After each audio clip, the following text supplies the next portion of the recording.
Hello, YouTubers. This is another session where we get to talk to engineering pioneers, really important figures in the tech industry that drive a lot of the features and a lot of the implementations that are adapted and used by millions of software engineers around the world. Today, I'm joined by a person that I really like personally. I've seen him a couple of times. I follow him on Twitter. He's a senior engineering manager on the in the .NET Foundation, driving the Entity Framework or all the data.NET now, Arthur, right? Now it's That's right. data.NET, Yeah. right? Yeah. Absolutely. Yeah. Yes.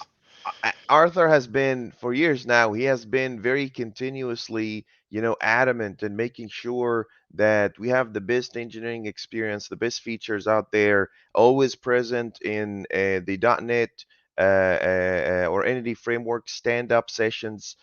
Always making sure he brings up the right points. The thing about Arthur, you just meet him once and you feel like you've known him for years, right? He's that kind of guy.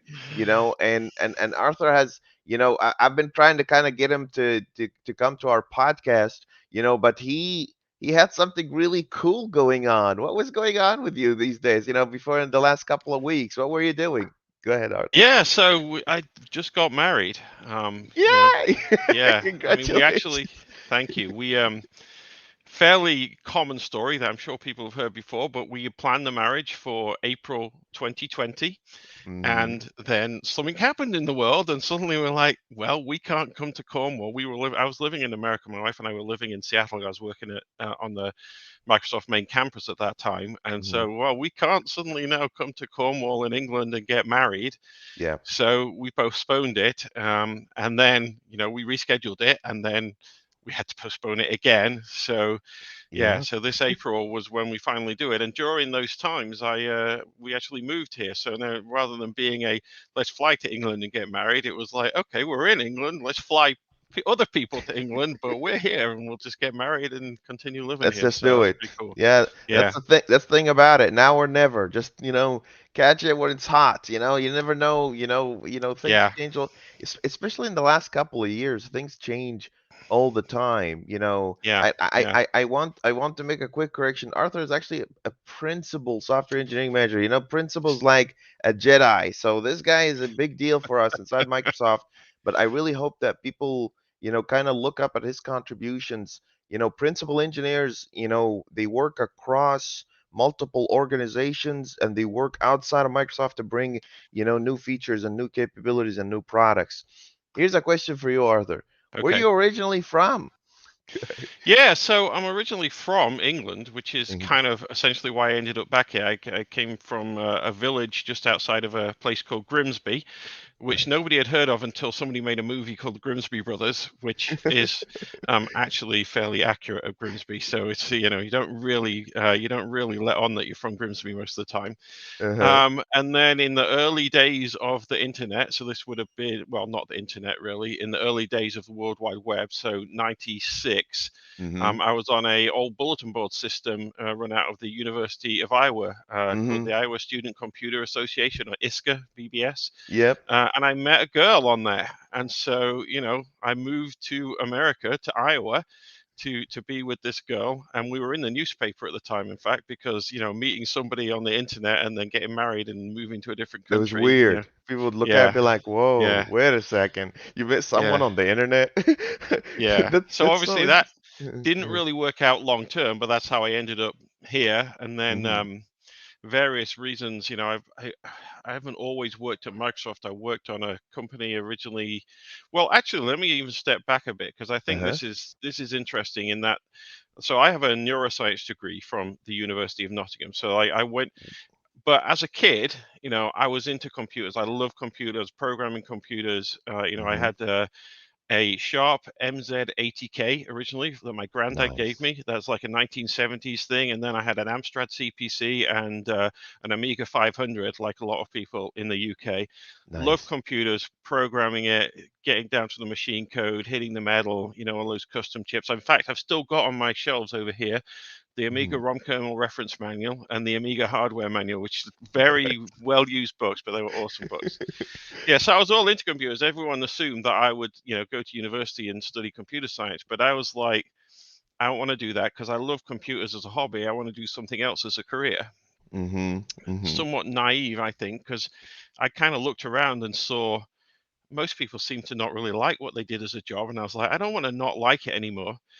I think I've now realized that if you actually do a job that you really love, you're so lucky. You just It's like yeah. being a rock Yeah. musician. It's like the Yeah. rock musician's like, oh, it's hard work. I get paid for it, You but I get paid get to for it. do what I want. And that's basically how I feel. I feel so lucky to be a software engineer. But originally, I went and got a neuroscience degree, which was very interesting.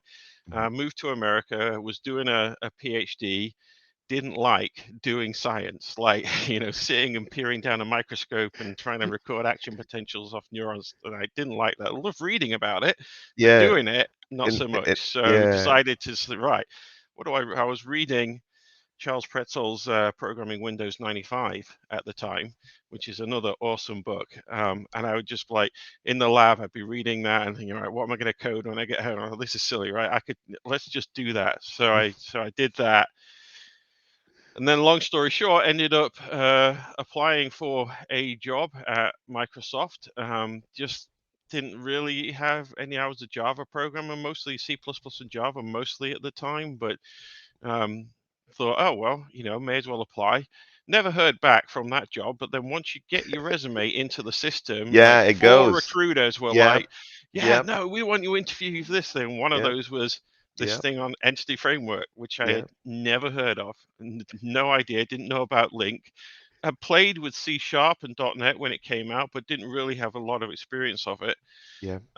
But I did the interview with Danny Simmons, who was on our recent community stand up in the when we brought some people in, and they hired me, and yeah, and that's how I ended up working on data at Microsoft. So yeah, it's So, so, so, Arthur, let me ask you this. Like, there's this perception. A lot of people, like, they think like an engineering manager, yeah, right, is a people person. Is not yeah, someone who necessarily writes code, but you very yes, much so. You're a yes, very technical guy. yes, Is this? What do you think about that? Do you get that question a lot? And what do you think about that? Is it yes. hard to write code and, So work with people? Go ahead. Go ahead. yeah, I mean, I resisted being a manager for a long time. I was working at Tektronix, which some people may know as, an oscilloscope company. A really smart group of people, in there. And I had a really good manager there. I wasn't working on oscilloscope; I was working on the software for them. And had this manager, Denise Klein, and she gave me so much advice. And I talked to her a lot about being a manager, and she said to me, don't be a manager unless you're passionate about managing people, Yep. because if you're just doing manager job because you want to advance your career, you're going to find it really hard because you're going to Yep. miss the technical stuff and everything. And I kind of took that on board, and I think it was probably the right thing to do. Yep. Although I will say, I think you can be both. You can decide, okay, I want to really manage people and manage a team and do that stuff, and still be passionate about the technical stuff too.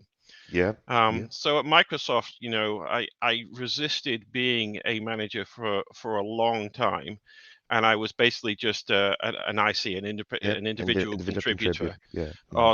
on Entity Framework Yep. for a long time.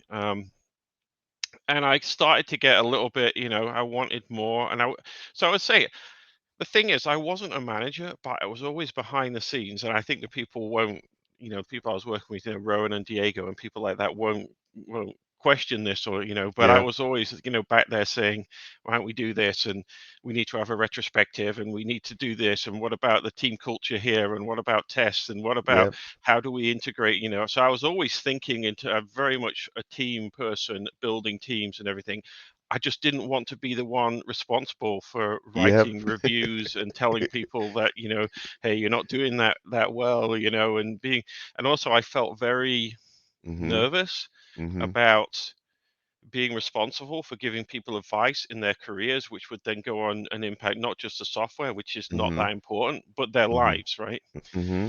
Um, Because and because your impact now is beyond just technical. You're actually yes, responsible for the well-being, the Exactly. Yeah.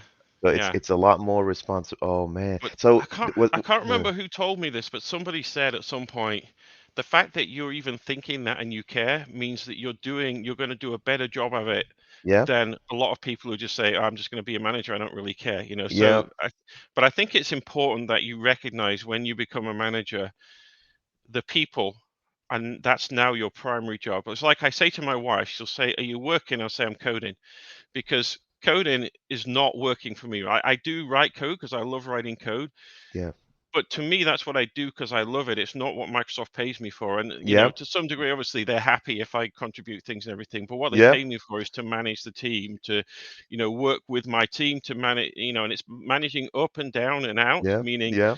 working with the people on my team, but then also being a point between them and the management above Leadership. us, Yeah, and making yeah, sure that you do that. And then also to across, like you said, you know, we've been talking a lot with the SQL Server org recently. And so that yeah, kind of those kind of relationships, you know, and then now, of course, it's out into the community, you know. yep. Now you're out there. You're out there. Yeah. So I So really love being a manager now, but I don't think I'll ever go above being, you know, an M1, a first level yeah, manager, because that'll because take. I want to stay close Yep, to the technology and the code and all that yep. stuff as well, because I love that so much as well. Yep, M2, just for people watching, like an M1, Arthur M1 is someone who, communicates directly with people who are writing code and developing the software. So he's still very much so boots on the ground.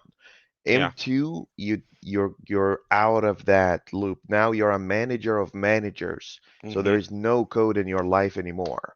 Yeah. And it would be quite weird. Like nothing would stop anybody from, writing code after work hours, but now M2, now you're just people manager. Yeah.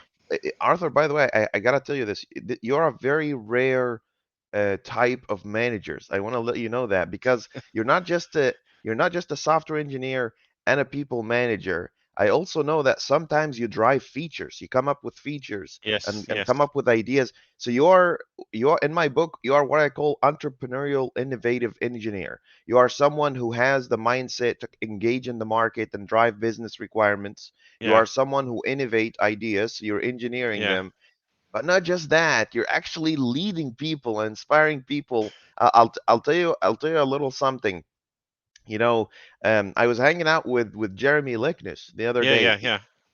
This man has so much respect, and passion for you. He said to me, Arthur creates an environment of inclusion and an environment of inviting people. Like he talked to me about book clubs that you guys have or stuff like that. Yes. Yes. And and he's like he said to me like whatever you can imagine, Arthur will create, foster that environment, to allow engineers, managers, everyone within his line of sight, to Yes. come together and actually interact and grow together. I really Yes. appreciate that about you. I know, like, all it took me is like first 15 minutes. I'm interacting with him. I'll be like, this guy's good. I like this guy. I want to work with this guy. And I think that's a great trait, right?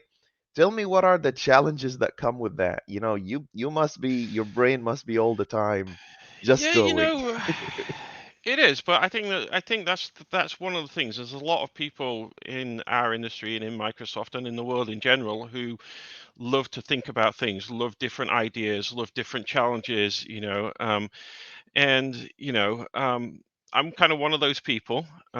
But I think you know, from over if I've learned anything over kind of from a junior engineer, starting my first job just as a programmer to where I am now, it's really that it's not so much the actual technology that matters as much as it is the people and the teamwork and the culture and the environment and everything. That's how you get that's how you get good stuff done. And that's how you enjoy life and you Yep, enjoy coming to work. It's like I yep, don't want people coming to work and not being happy there, because Not just because, there's the old adage, well, happy people are productive people. That's true. But it's not, to me, it's not really about that. It's about them being happy because they're people and I want them to Yep. be happy and I care about them. Yep. And so I think, putting people first is like the biggest thing. And once you kind of get that mindset of, I'm going to put people first in this, and if I have a team, then caring about what that's going on in their lives and that they're happy and that they're doing work that makes them happy and that they have an environment that makes them happy and they feel included in what we're doing, and I haven't always done a great job of this, but continuous improvement is a mantra that I've always had. It's like you look at what you're doing, you And look at just what your team's doing, and then you say, what push can we it do forward. better. Mm-hmm. Mm-hmm. And I Mm-hmm. will say that the probably the biggest influence for me on this, and I've said this before to a lot of people, was back in 2000, 2001, when I read Extreme Programming by Kent Beck, right? Yep. And Yep.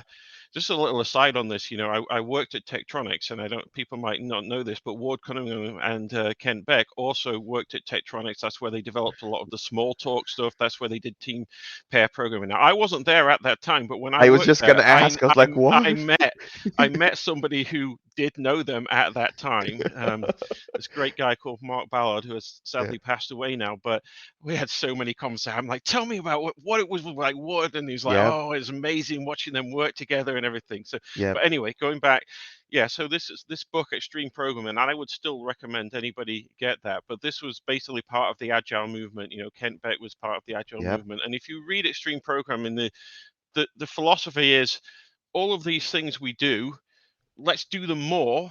And that's kind of the extreme bit. But behind that, it's really about, hey, it's about the team. It's about people So communicating people over together. processes, It's basically. people over Mhm. processes, Yep. exactly. Yep. Yep. And it's also about, I think, which is another more technical side of it, about recognizing that, especially in software, which is so complex and so hard to understand when you get above the trivial, Hmm. that you're never going to figure it all out when you start. You have to just keep learning. The subtitle of the book is Embrace Change, right? Yep. Because Yep. requirements will change, but more Yep. importantly, it's a learning process, right? You learn every time you do it, you learn, and then you feed back into it. And I think that applies to team and culture. You learn how to improve your culture, make people happier, make people work better. Retrospectives is a big part of that. Make Yep. sure you spend time looking back at what you're doing. And then from coming back to kind of entity framework type stuff and technical stuff, it's very much about, okay, yeah, we did this, we did own types or whatever, just take an example.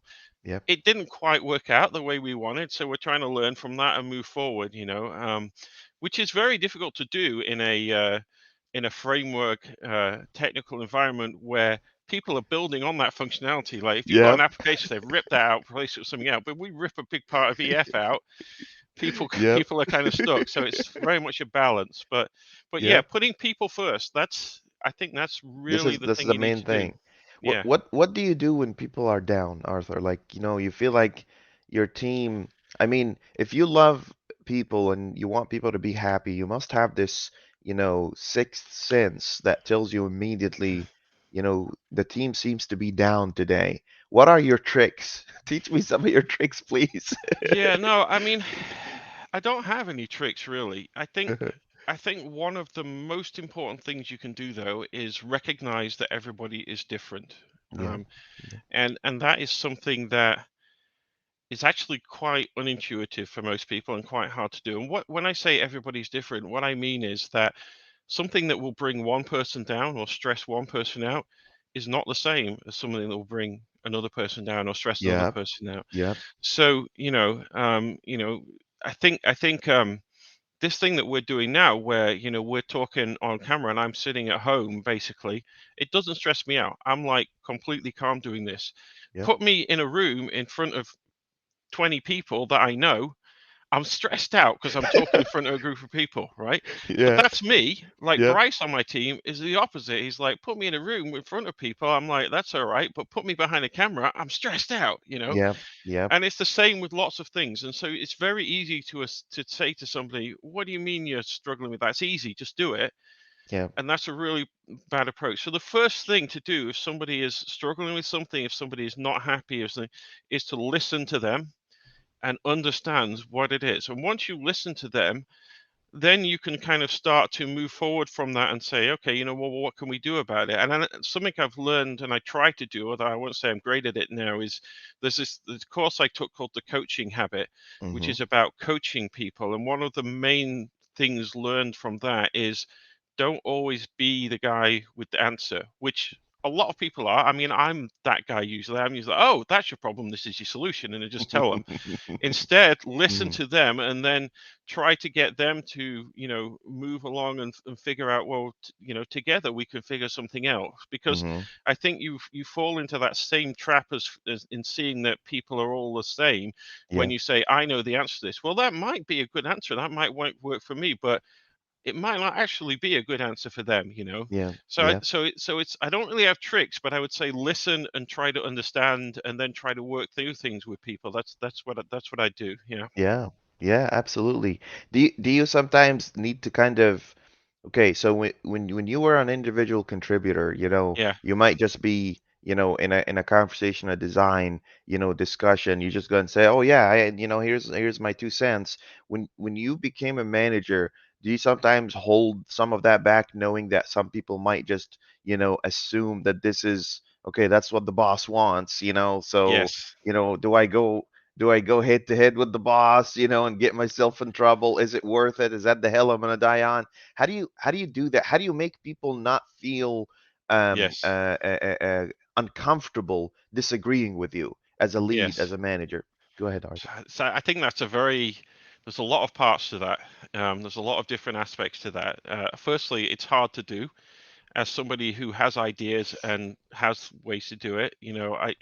I try very hard to let other people have their say. I Hmm. try very hard to loop back with people because sometimes people have good ideas and they may not feel comfortable in a Sharing certain them, environment yeah. expressing them. So there's Mhm. there's that. Um, but I think there's two other aspects to it which are really important, and they're very related, and they're all around the culture of the team, and how people feel in that environment when they're discussing things. And the first is to make sure that everybody understands that they can express their opinions, they can say what they think, and Mhm. those will be respected. And it Mhm. doesn't matter whether I agree with them or not. Like, I'm still going to respect your opinions. So argue with me. And I think in a sense that's always been easy for me. I mean, people joke about it. In fact, in Microsoft, they're like, so I think there was a meeting, so we were talking about something, and it was like, oh, well, you're not going to say that in a meeting with vice president. I said, you put me in the meeting, I'll say that to the I'll vice show president. I'll show And they you. said, yeah, we know you would. It's like, but I think Uh, fostering that uh, fostering that environment where everybody feels it doesn't, because I'm not one of those people who, and this gets me in trouble, but I don't really respect y- people people's authority in a sense. I respect you for who you are and how you act and the ideas that you the put actual forward and all of content that of your kind of, character. but Hmm. the fact Hmm. that you are a VP, the fact that I'm a principal engineer, it doesn't mean that much to me in terms of if I'm talking with a junior engineer and they're having the good ideas in that, I'm not going to say, well, you're not a principal, what do you know? That Yeah, doesn't, yeah. so there's You that. don't believe in levelism. I really appreciate Yeah, that. yeah, yeah. No, not Yeah. at all. Hmm. And so that having that in there, making sure that people feel like they can express their views, Hmm. and I appreciate them in a sense more if they're different from my views, because that's one of the things around diversity and inclusion, that inclusion is easy to understand. We definitely want to include people. The fact that Diversity. diversity and Yeah. diverse views are beneficial is a bit harder to grasp Yep. sometimes, but if everybody thinks the same, then you never end up getting these new ideas. You don't, and it's not even necessarily that somebody's idea is what you act on. It's that Yep. somebody has this idea, somebody else has that idea, and suddenly you've gone in a different direction. Like, nobody thought of that before, Yep. and that's Yep. why you want to have that diversity. So Yep. that's part of it. And then the other part of it, when I said there was two parts of it, is um, the let me how do I say this? Mm. Understanding how to have a passionate discussion a passionate discussion slash argument with people without people getting offended by that. Offend. Yeah. And that's something that we've struggled with on the EF team over the It's years. Like, everywhere. It's I think everywhere. I know it's very hard, because there's a lot of us. I think, especially in Western culture, I think this is the West, Mhm. maybe even more so in American culture. There's a Yeah, I'm going to be very forthright. I'm going to say, this is what I think. You're wrong. I'm Yeah. right. This is the way it Yep. is. And Yep. then they'll say, no, you're wrong. And some people can have that and go out of it and say, right, now let's go play a game of pool and be completely happy with it. Right. But what you've got to recognize is not everybody is like that. And so then you have people in that environment who are getting very discouraged and very nervous Yeah. of they don't want to be in that. And so toning that back and trying to always stay calm, trying to keep a sense of humor going, trying to make sure that you're not shouting at somebody because you're passionate, Yeah. even though you still got that passion, but you're just kind of trying to keep it calm, and Yeah. that's a way to include everybody and make sure, Yeah. even though they know their views are going to be respected, and the moment that they say them and they say something, they're also going to feel that they're okay with that. That's Yeah. It's hard to do, Yeah. but I know one of the things I feel kind of proudest about, I guess, in my time is that I was talking to who it was, somebody who's been on the team for a long time. Might have been Andre, I'm not Yeah. sure, but Yeah. somebody who's been on the team, and they were like, "We're so much better at that now than we were 5, 10 years ago," and That's a and good that's sign. good. It's a Yeah, good it sign. is. That means Yeah, progress. So exactly. so Arthur, let me ask you this. When you're just a software engineer, if Hmm. one day you're just, a little upset with something is going on, you might spend the whole day and get away with it because, you're just working on software and you're interacting with the computer and just firing code. Maybe you'll just pick up an Xbox controller and just, go on Call of Duty and just, Hmm. kind of take your anger out. But when you're a manager, people are looking up to you, your face expressions, your tone, if your reactions, and then in the back of their heads be like, oh my God, my manager hates me. How do Yeah, you, like, in your tough days, and we're human beings, sometimes we have tough days, sometimes, yeah, we're just not in the right state of mind or something is upsetting us, yeah, but we have to be, in that meeting and we have to yeah. attend. How do you separate, or how do you kind of protect people around you from something that It's you're dealing with without it's them, so they hard. don't get, yeah, this It's is hard. yeah. And I'm not going to pretend that I have great answer to that. I'm not going to say that I'm the best at doing that. But I do have a few thoughts around it. I mean, the first thing I'll say is I'm incredibly lucky that um, the people I manage, the people I work with, I've worked with them for a long time. Like the most so let's going through. I have 5 people reporting to me. And Yeah. then Jeremy, who's also on the team, and Yeah. Jeremy and I just immediately like hit it off when he joined the team. It's He like, he he yeah. loves you. Like, he Oh, I love loves him that. too. Like every time I meet with this guy, I love Jim. I love Jeremy Lickness. I'd like to think of him as a very dear friend of mine. We Yeah. go out there, we eat food, we talk about whatever comes to mind. And almost every single time we met, he has something nice to say about you. This is your brand, Arthur. This is what Well, really, we when Jeremy and I met, it was immediately like, oh, because I like hip hop. I'm a big hip hop person. Jeremy's into hip hop, but we're both like white middle aged men, so it's not what people expect. And so it's suddenly like, oh man, Dre, yeah, Snoop, come on, let's talk about that. And we did the hip hop thing together, yeah, Unicorns Kicking or whatever, and all. So immediately we just had stuff. And then he was a hacker on like 8-bit, Commodore 64s and all that stuff. So yeah. but yeah, Jeremy and I really got on. But of the people that I manage, Andre, I we've worked with him for I think 13 years, 12 or 13 years now. Marisi was on the team, the EF hmm team, when I joined. So hmm 14 years been working together. I think you have Um, Shy too. Shy on your team. well, he's the Shy is the youngest one of the team, as it were. Like, 'cause so Wow. Bryce is 10 years working with Bryce.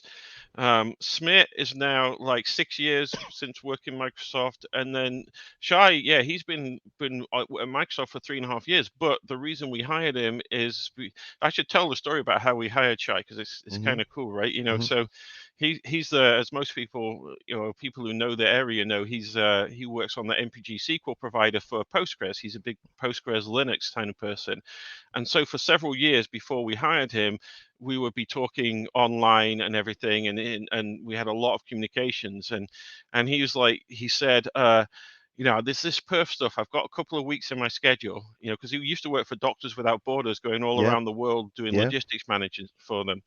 He said, I've got a couple of weeks, can I come and like just sleep in your server room at Microsoft, and we'll like work on this together? And Yep. like, Diego and I were like, yeah, sure, come over.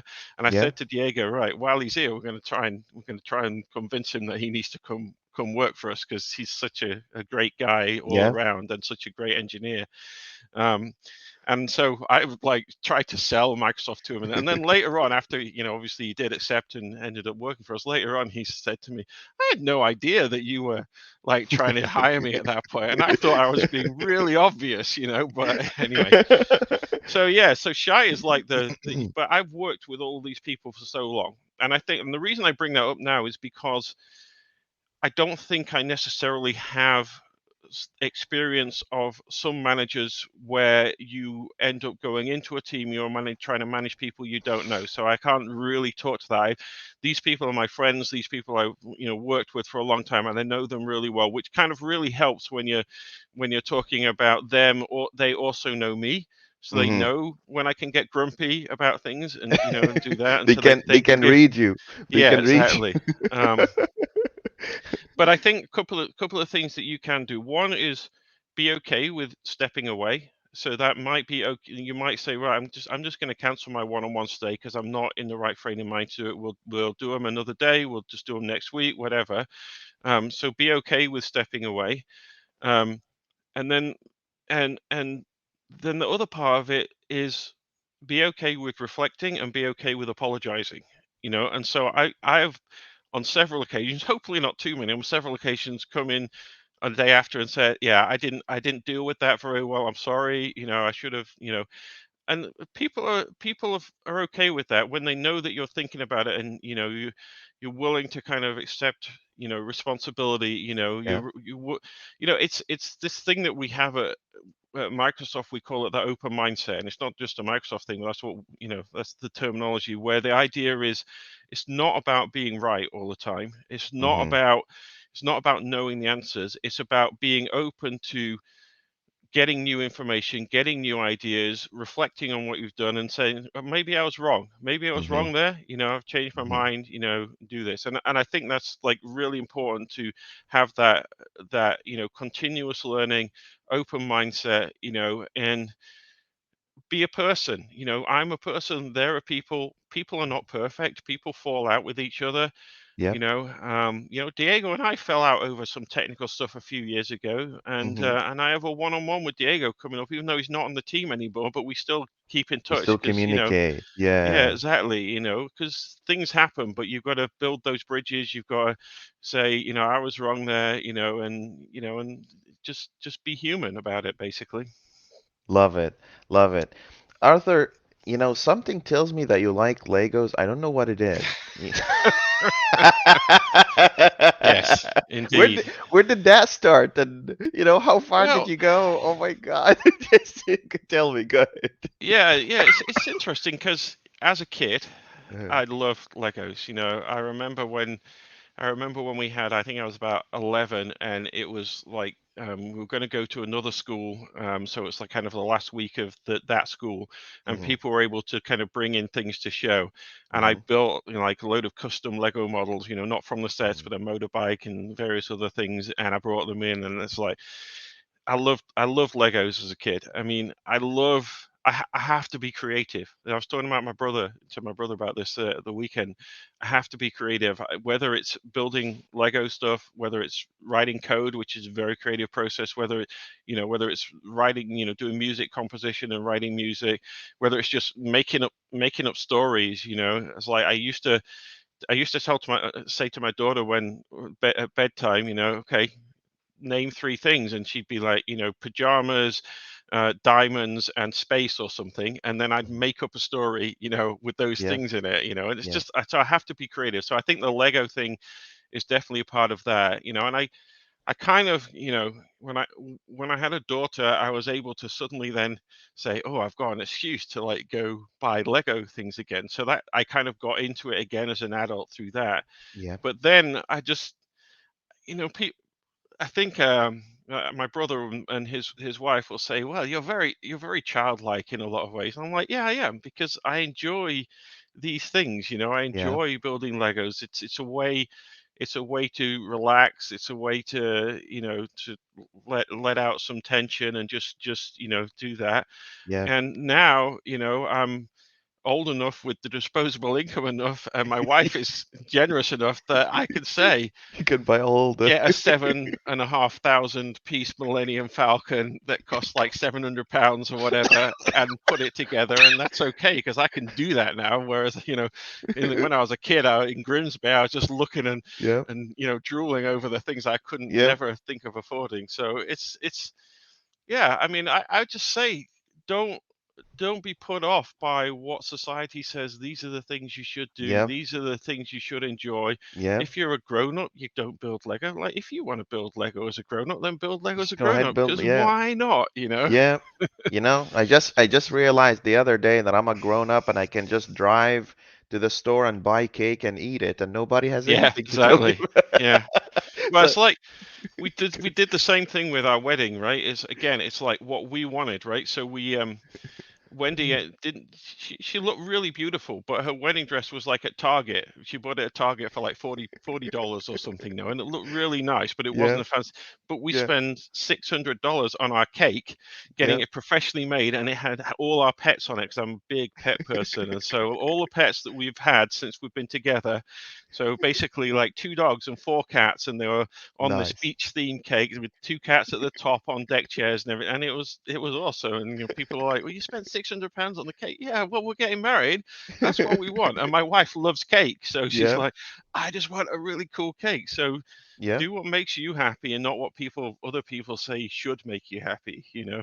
This is I think this is your superpower, Arthur, is that you're you inside, outside of Microsoft, you as a manager, you as a software engineer, you as a husband now, you as a friend, you're just the same person. And that's what I call Yes, authenticity. Like, how, these days it's very common that you'll see, like, there is this social media personality, but there is the actual yes, personality. Sometimes you'll find people trying to yes. pretend to be something else on I know. social media, but they're not like that in real life. I Yes, know a lot of examples, right?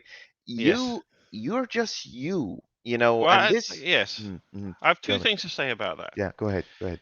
I totally agree with you. In fact, that's how I got my wife. You know, I were on some dating platform on the internet or whatever, Yeah. and I was like, forget writing like a marketing thing about how awesome I am and everything. So Yeah, a my line. profile Line. said, Yeah. it said I'm a fat British geek and I drink tea with milk. That's how I opened it. I'm like, because that's who I am, right? And it's like if you're gonna come be with me, and Uh-huh. we love each other so we're Yep. so right. Yep. She's totally different from me, but we complement each other perfectly. So Yep. yeah, be who you are. Don't try and be someone else. But there's another kind of aspect to that, which is um, I suffered from social anxiety for a long time. It made it really, that was another, made it would have been very hard to be a manager because being in meetings or just doing something like that would have been really difficult for me Yep. to do just from a social anxiety perspective. And maybe 6 years ago now, so I was already in my 40s basically. Yep. I said to my sister, I'm thinking about maybe I should try some medication for my For anxiety, anxiety. because Yeah.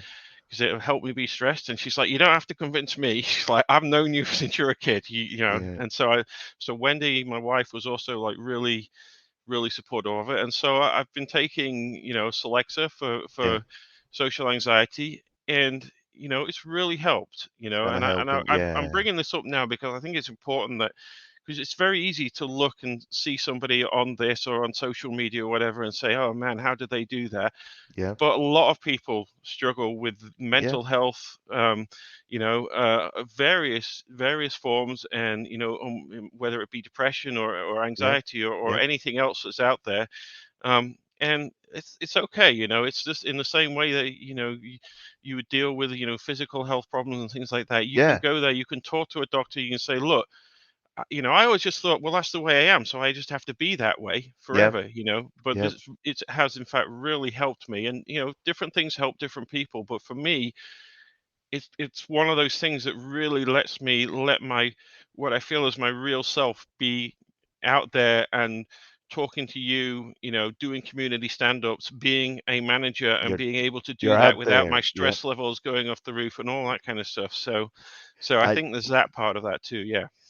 I have to tell you, I really appreciate, just man, you're just very, like I said, you're just very straightforward. And I think Mhm. in our day today, Arthur, especially for, social media day, that's very, very rare, Yeah. unfortunately, Yeah. but I think that as long as there are people like yourself out there that say, listen, you can be vulnerable, Mhm.